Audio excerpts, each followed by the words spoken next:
दृष्टि आईएएस के audio article programme में आपका स्वागत है।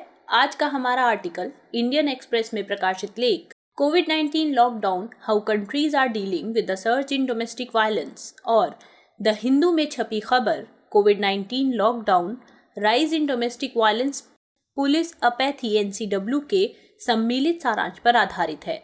इसमें टीम दृष्टि के इनपुट्स भी शामिल हैं। यह ऑडियो आर्टिकल सामान्य अध्ययन प्रश्न पत्र 1 के सामाजिक मुद्दे खंड से जुड़ा है। तो आइए लेख की शुरुआत करते हैं। हमारे वीडियो अंग्रेजी में देखने के लिए फॉलो करें हमारा ही दूसरा यूट्यूब चैनल दृष्टि आईएएस इंग्लिश। लॉकडाउन इफेक्ट, महिलाओं के खिलाफ बढ़ती हिंसा। दुनिया भर में कई देशों ने कोरोना वायरस महामारी से निपटने के लिए अपने अपने यहाँ लॉकडाउन और कर्फ्यू जैसी स्थितियां बहाल की हुई हैं। ऐसे में कई लोगों के कामकाज बंद हो गए हैं और अब उन्हें अपने अपने घरों में रहना पड़ रहा है। रोजी रोटी छूटने से लोगों पर आर्थिक और सामाजिक दबाव काफी बढ़ गया है, जिसके चलते वैश्विक स्तर पर महिलाओं के खिलाफ होने वाली हिंसा में खतरनाक स्तर पर बढ़ोतरी देखी जा रही है। हाल ही में संयुक्त राष्ट्र ने inter agency statement on violence against women and girls in the context of कोविड-19 जारी किया है। इसमें महिलाओं और बालिकाओं के खिलाफ हिंसा रोकने और उसके निवारण के लिए 6 अहम क्षेत्रों में कार्रवाई किए जाने की रूपरेखा दी गई है। यूएन ने अपने सदस्य राष्ट्रों से अपील की है कि वे महिलाओं और लड़कियों के खिलाफ हिंसा रोकने के लिए इसे अपने देश में नेशनल रिस्पांस प्लान्स फॉर कोविड-19 का हिस्सा बनाएं। इससे पहले संयुक्त राष्ट्र महासचिव एंटोनियो गुटेरेस ने दुनिया भर की सरकारों से अपील की थी कि कोरोना वायरस जैसी वैश्विक महामारी से निपटने की कार्रवाई के दौरान महिलाओं की रक्षा भी सुनिश्चित की जाए। उनका मानना है कि हिंसा युद्ध के मैदान तक ही सीमित नहीं है। कई महिलाओं और लड़कियों के लिए वहीं सबसे अधिक खतरा है जहां उन्हें सबसे सुरक्षित होना चाहिए, यानी कि उनका अपना घर। लेकिन मौजूदा हालात उसकी उलट स्थिति बयां करते हैं। वहीं मनोचिकित्सकों का मानना है कि महामारी के दौरान लोगों के व्यवहार में बदलाव आना या पहले से पनप रही हिंसा का बढ़ जाना स्वाभाविक है, क्योंकि इसमें आम लोगों को सिर्फ शारीरिक बंदिशों का ही नहीं बल्कि आर्थिक दिक्कतों का सामना भी करना पड़ता है, जिसका सीधा असर लोगों के व्यवहार पर पड़ता है। लेकिन यहाँ सवाल यह है कि आखिर महिलाओं को ही क्यों पुरुषों पर पड़े किसी भी तरह के दबाव और दिक्कतों का खामियाजा घरेलू हिंसा के रूप में भुगतना पड़ता है। सवाल है कि मौजूदा स्थितियों के मद्देनजर घरेलू हिंसा को रोकने के लिए वैश्विक स्तर पर क्या कुछ कोशिशें की जा रही हैं और भारत इस दिशा में क्या कदम उठा रहा है। इस आर्टिकल के जरिए इन्हीं सब मुद्दों पर बात करेंगे। आइए सबसे पहले महिलाओं के खिलाफ हो रहे हिंसा के आंकड़ों पर डालते हैं एक नजर। आज हर देश और हर समाज के लिए कोरोना संक्रमण एक इम्तिहान बन गया है। कोरोना वायरस संक्रमण को रोकने के लिए लगाए लॉकडाउन ने जहां एक तरफ परिवारों को एकजुट किया है, तो वहीं दूसरी तरफ इससे महिलाओं का एक बड़ा तबका घरेलू हिंसा झेलने को मंजूर हो गया है। लॉकडाउन के दौरान महिलाओं के खिलाफ हिंसा के मामलों में बढ़ोतरी सिर्फ भारत में ही देखने को नहीं मिल रही है, बल्कि यूरोपीय, अमेरिकी, एशियाई, अफ्रीकी देशों आदि में भी कमोबेश यही हाल है। यानी हिंसा में यह उतार चढ़ाव केवल एक देश या एक क्षेत्र तक ही सीमित नहीं है। मसलन फ्रांसीसी सरकार के मुताबिक जब से फ्रांस में लॉकडाउन बहाल करने की घोषणा हुई, तब से पेरिस में ही घरेलू हिंसा के मामलों में 36% की बढ़ोतरी देखी गई, जबकि 32% मामले देश के बाकी हिस्सों में दर्ज किए गए। ऐसे ही लॉकडाउन के बाद ब्रिटेन की नेशनल डोमेस्टिक अब्यूज हेल्पलाइन ने कॉल और मदद के लिए ऑनलाइन रिक्वेस्ट में 25% की बढ़ोतरी दर्ज की। वहीं अमेरिका के 20 बड़े महानगरों में मार्च महीने में घरेलू हिंसा में डबल डिजिट की बढ़ोतरी देखी गई। ऐसे ही महामारी के बाद से लेबनान और मलेशिया में हेल्पलाइन पर कॉल की संख्या में बीते साल के इसी माह के मुकाबले दोगुनी और चीन में तिगुनी बढ़ोतरी देखी गई, जबकि ऑस्ट्रेलिया में ऐसे मामलों में सबसे ज्यादा वृद्धि देखी गई। बात करें भारत की, तो एनसीडब्ल्यू यानी राष्ट्रीय महिला आयोग ने भी भारत में घरेलू हिंसा के बढ़ते मामलों पर चिंता जताई है।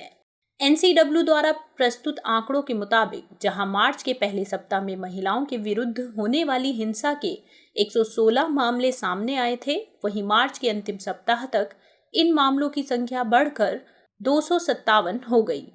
इस अवधि के दौरान बलात्कार या बलात्कार के प्रयास के मामले 2 से बढ़कर 13 तक पहुंच गए हैं, जबकि घरेलू हिंसा के मामले 30 से बढ़कर 69 हो गए हैं। इसी तरह गरिमा के साथ जीने के अधिकार से जुड़ी शिकायतों में भी बढ़ोतरी देखी गई है। ये मामले 35 से बढ़कर 77 यानी लगभग 2 गुने हो गए हैं। इन मामलों का लिंग, वर्ग, जाति अथवा इन तीनों के आधार पर भेदभाव से जुड़े होने की संभावना है। हालांकि ये आंकड़े घरेलू हिंसा की मौजूदा स्थिति का सही वर्णन नहीं करते, क्योंकि घरेलू हिंसा से जुड़े अधिकतर मामले 4 दीवारी के भीतर ही रह जाते हैं, जिनकी कोई शिकायत नहीं होती है। NCW का मानना है कि इन शिकायतों में बढ़ोतरी का एक अहम कारण यह है कि अधिकांश पुलिस महकमा बहाल किए गए लॉकडाउन की सफलता सुनिश्चित करने में लगा हुआ है। ऐसे में इन लोगों के लिए मौजूदा वक्त में किसी भी तरह की शिकायतों पर अमल करना मुश्किल हो गया है। लिहाजा घरेलू हिंसा से जूझ रही महिलाएं अब ना तो आम दिनों की तरह अपने माता पिता के पास जा पा रही हैं और ना ही किसी को मदद के लिए बुला पा रही हैं। अब जानते हैं कि महिलाओं के खिलाफ हो रही हिंसा को रोकने के लिए वैश्विक स्तर पर और विभिन्न देशों द्वारा क्या प्रयास किए जा रहे हैं। संयुक्त राष्ट्र महासचिव गुटेरेस ने महिलाओं के खिलाफ हो रही हिंसा को रोकने की दिशा में लोगों से कुछ ऐसे तरीके खोजने की अपील की है ताकि महिलाएं उनका उत्पीड़न करने वालों को सतर्क किए बिना ही मदद मांग सके। इन्हीं परिस्थितियों के मद्देनजर संयुक्त राष्ट्र ने सभी देशों की सरकारों से अपील की कि वे महिलाओं के खिलाफ हो रही हिंसा पर अंकुश लगाने को कोविड-19 के खिलाफ राष्ट्रीय कार्रवाई योजनाओं का एक अहम हिस्सा बनाएं। इस दिशा में मेडिकल और राशन की दुकानों में आपात चेतावनी प्रणाली बनाई जा सकती है। ऐसे तरीकों से कोविड-19 को काबू करने के प्रयासों के दौरान हम महिलाओं के खिलाफ हो रही हिंसा को भी रोक सकते हैं। इसी कड़ी में इटली सरकार ने एक ऐप लॉन्च किया है जो घरेलू हिंसा पीड़ितों को फोन कॉल किए बिना मदद मांगने में सक्षम बनाता है। साथ ही वहां पीड़ितों के लिए आश्रय मुहैया कराने के लिए 4 मिलियन यूरो आवंटित करने का प्रस्ताव भी किया गया है। वहीं स्पेनिश सरकार कड़े नियमों के बावजूद महिलाओं के लिए ढील बरत रही है। स्पेन सरकार ने महिलाओं से कहा है कि जिन महिलाओं को दुर्व्यवहार के कारण घर छोड़ने की जरूरत महसूस हो, उन्हें लॉकडाउन से छूट रहेगी। दोनों ने ही महिलाओं के खिलाफ होने वाली हिंसा को रोकने के लिए अपनी एकीकृत फंडिंग को कोविड-19 से मुकाबला करने के लिए बनाई गई राष्ट्रीय योजना के हिस्से के रूप में शामिल किया है।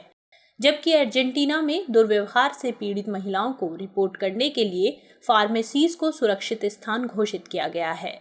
इसी तरह फ्रांस सरकार ने पीड़ितों के लिए सुपरमार्केट और फार्मेसी जैसी जगह में असिस्टेंस पॉइंट्स बनाए हैं। साथ ही 20,000 होटल रूम उन महिलाओं के लिए उपलब्ध कराए गए हैं जो घर में नहीं रह सकती हैं। जहां सभी देश महिलाओं के खिलाफ हो रही हिंसा को रोकने के लिए तरह तरह के तरीके अपना रहे हैं, वहीं संयुक्त राष्ट्र दुनिया के सबसे गरीब और अस्थिर हिस्सों में मानवीय सहायता प्रदान कर रहा है। इससे महिलाओं के लिए सुरक्षा सेवाओं को प्राथमिकता में रखा गया है। इस दिशा में UN country team spotlight initiative के जरिए घरेलू हिंसा से पीड़ित महिलाओं के लिए काम कर रही है। अब बात करते हैं भारत में घरेलू हिंसा की। भारत में घरेलू हिंसा के पीछे कई सामाजिक आर्थिक कारक काम करते हैं। दरअसल हमारे देश में लड़कियों को पराया धन समझा जाता है। जिस घर में लड़की जन्म लेती है, उस घर के लोग उसे बस अपनी जिम्मेदारी समझते हैं और अपनी लड़की का विवाह कर इस जिम्मेदारी से मुक्त हो जाते हैं। फिर जिस घर में लड़की विवाह बाद जाती है, उस घर के लोग भी उसे बाहर का ही समझते हैं। कई घरों में तो बहुओं को बस दहेज का जरिया समझा जाता है। दहेज के लिए लड़कियों को कई तरीकों से प्रताड़ित किया जाता है। पढ़ी लिखी महिलाएं तो इन प्रताड़नाओं का विरोध कर लेती हैं, लेकिन कम पढ़ी लिखी और आर्थिक रूप से कमजोर महिलाओं के पास अपने ऊपर होने वाले अत्याचारों को सहन करने के अलावा और कोई चारा नहीं बचता। भारतीय समाज में बाल विवाह, कम उम्र में गर्भ धारण का दबाव, भ्रूण हत्या, विधवा महिलाओं को हीन दृष्टि से देखा जाना, दहेज के लालच में हत्या आदि जैसे अत्याचार महिलाओं पर होते रहे हैं। मौजूदा वक्त में बलात्कार या जबरन यौन शोषण, मैरिटल रेप जैसी घटनाएं आम हो गई हैं। महिलाओं के खिलाफ होने वाली हिंसा की दर को बढ़ाने में महिलाओं का कम पढ़ा लिखा होना, उनका आर्थिक, सामाजिक और मानसिक रूप से कमजोर होना आदि अहम कारण रहे हैं। इसके अलावा जातीय, धार्मिक, सांप्रदायिक एवं वर्गीय कारक भी महिलाओं के शोषण की बड़ी वजह रहे हैं। घरेलू हिंसा का सबसे बुरा पहलू यह है कि इससे पीड़ित महिला अपने ऊपर हुए मानसिक आघात से उबर नहीं पाती हैं। ऐसे मामलों में अक्सर देखा गया है कि महिलाएं या तो अपना मानसिक संतुलन खो बैठती हैं या फिर अवसाद का शिकार हो जाती हैं। इसके चलते महिलाएं देश की प्रगति में अपना योगदान नहीं दे पा रही हैं। ऐसे में कोरोना वायरस महामारी के दौर में घरेलू हिंसा में हो रही बढ़ोतरी सरकार के लिए भी चिंता का विषय बन गई है। तो आइए जानते हैं भारत में महिलाओं के खिलाफ होने वाली हिंसा को रोकने के लिए सरकार ने किस तरह की कोशिशें की हैं। भारत में लॉकडाउन के दौरान बढ़ती घरेलू हिंसा की शिकायतों का संज्ञान लेते हुए राष्ट्रीय महिला आयोग ने महिलाओं की समस्याओं और उनके समाधान की दिशा में एक व्हाट्सएप नंबर 7217735372 जारी किया है। यह केवल घरेलू हिंसा का सामना करने वाली महिलाओं के लिए शिकायत दर्ज करने का एक आपातकालीन नंबर है। एनसीडब्ल्यू ने लोगों से व्हाट्सएप के जरिए ऐसे मामलों पर रिपोर्ट करने का अनुरोध किया है ताकि संकट के समय घरेलू हिंसा का सामना करने वाली महिलाओं को मदद दी जा सके। इसके अलावा महिलाएं महिला हेल्पलाइन 181 का भी इस्तेमाल कर सकती हैं। इसी तरह कई राज्य सरकारों ने भी अपने अपने स्तर पर प्रयास किए हैं। मसलन केरल सरकार ने राज्य में घरेलू हिंसा के बढ़ते मामलों पर रिपोर्ट दर्ज कराने के लिए व्हाट्सएप नंबर 9400080292 जारी किया है। इसके अलावा चाइल्ड हेल्पलाइन नंबर 1098 और विमेन हेल्पलाइन मित्राज नंबर 181 पर भी शिकायत दर्ज कराई जा सकती है। इसी कड़ी में WEFT यानी women entrepreneurs for transformation foundation नामक एक गैर लाभकारी सरकार ने रेड डॉट नामक एक पहल की शुरुआत भी की है। इस पहल के तहत घरेलू हिंसा का शिकार हुई महिला को अपनी हथेली पर लाल डॉट बनाना होगा। कोई भी व्यक्ति अगर यह निशान देख ले तो वह WEFT संगठन को सूचित कर सकता है। इसके अलावा भारत में कई अधिनियम पहले से ही बने हुए हैं जिनके तहत महिलाओं को संरक्षण प्रदान किया गया है। इन अधिनियमों में घरेलू हिंसा से महिलाओं का संरक्षण अधिनियम 2005, दहेज प्रतिषेध अधिनियम 1961, कार्यस्थल पर महिलाओं का यौन उत्पीड़न रोकथाम निषेध और निवारण अधिनियम 2013 और बाल विवाह निषेध अधिनियम 2006 आदि महत्वपूर्ण हैं। इसके अलावा भी महिलाओं के खिलाफ हुई हिंसा को रोकने की दिशा में कई नियम कानून मौजूद हैं। महिलाओं की संवैधानिक और कानूनी सुरक्षा को सुनिश्चित करने, उनके लिए विधायी सुझावों की सिफारिश करने, उनकी शिकायतों का निवारण करने और महिलाओं को प्रभावित करने वाले सभी नीतिगत मामलों में सरकार को सलाह देने के लिए राष्ट्रीय महिला आयोग हमेशा से ही काम करता आया है। लेकिन इन सब के बावजूद क्रियान्वयन के स्तर पर कमियों के चलते नतीजा सिफर दिखता है। ऐसे में सवाल है, क्या हो आगे की राह?